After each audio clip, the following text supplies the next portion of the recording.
بسم الله الرحمن الرحيم.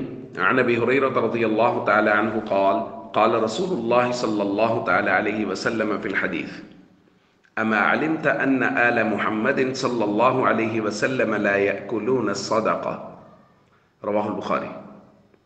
نبی کریم صلی اللہ علیہ وسلم نے سیدنا حسن رضی اللہ تعالیٰ عنہ سے فرمایا، کیا تمہیں معلوم نہیں کہ آل محمد زکوٰۃ کا مال نہیں کھا سکتے؟ دوستو، یہ الفاظ ایک بڑی روایت کا حصہ ہیں۔ حضرت ابو ہریرہ رضی اللہ تعالیٰ عنہ بیان فرماتے ہیں، اخذ الحسن بن علی رضی اللہ تعالیٰ عنہما تمرۃ من تمر الصدقہ۔ حضرت حسن رضی اللہ تعالیٰ عنہ نے صدقہ کی کھجوروں میں سے ایک کھجور اٹھا لی، فجعلها فی فی، اور اس کو منہ میں ڈال لیا۔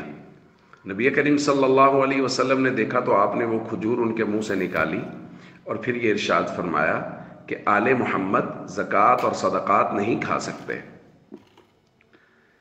دوستو، مسئلہ سمجھ لیجئے کہ بنو ہاشم سے مراد ہے حضرت علی رضی اللہ تعالیٰ عنہ کی اولاد، حضرت عباس رضی اللہ تعالیٰ عنہ کی اولاد، حضرت جعفر کی اولاد، حضرت عقیل کی اولاد، حضرت حارث رضی اللہ تعالیٰ عنہ۔ ان کی اولاد کو صدقہ دینا، زکوٰۃ دینا یہ جائز نہیں ہے۔ یہ نبی کریم صلی اللہ علیہ وسلم کا مبارک خاندان ہے، اور سمجھ لیجئے چونکہ یہ سردار ہیں، سردار خاندان ہیں، سید ہیں، اور سرداروں کو زکاتیں نہیں دیا کرتے، ان کو تو ہدایہ دیا کرتے ہیں، اس لیے امت کو منع کیا گیا ہے کہ وہ ان کو زکوٰۃ دے۔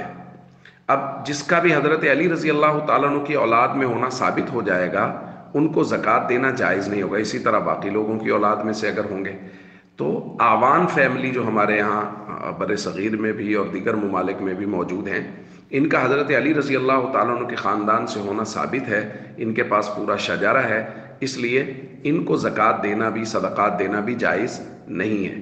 سید کو بھی زکوٰۃ نہیں دے سکتا۔ اگر سید نے زکوٰۃ دینی ہے وہ بھی سید کو زکوٰۃ نہیں دے سکتے۔ اسی طرح آوان بھی اپنی فیملی آوان میں زکوٰۃ نہیں دے سکتے، ان کو دیگر فیملیز میں زکوٰۃ دینی ہے۔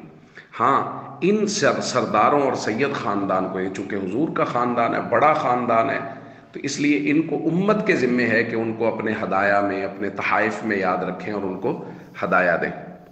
اسی طرح صاحب نصاب آدمی کو زکوٰۃ نہیں دی جا سکتی، یہ ہم بات پہلے پڑھ چکے ہیں، اور کل کچھ لوگوں کا بیان ہو گیا جن رشتہ داروں کو زکوٰۃ نہیں دی جا سکتی۔ تو زکوٰۃ دیتے وقت اس بات کا خیال کیا جائے کہ ان لوگوں کو زکوٰۃ دی جائے جن کو زکوٰۃ دی جا سکتی ہے۔ باقی جو سردار ہیں، سید ہیں، ان کو زکوٰۃ نہیں دی جا سکتی، لیکن امت کے ذمہ ہے کہ اگر کسی علاقے میں کوئی سید موجود ہیں اور وہ ضرورت مند ہیں تو اپنے ہدایہ میں ان کو یاد رکھے اور ان کی ضرورت کو پورا کریں، کہ خاندان رسول کا ہم پہ بہت بڑا حق ہے۔ السلام علیکم ورحمۃ اللہ وبرکاتہ۔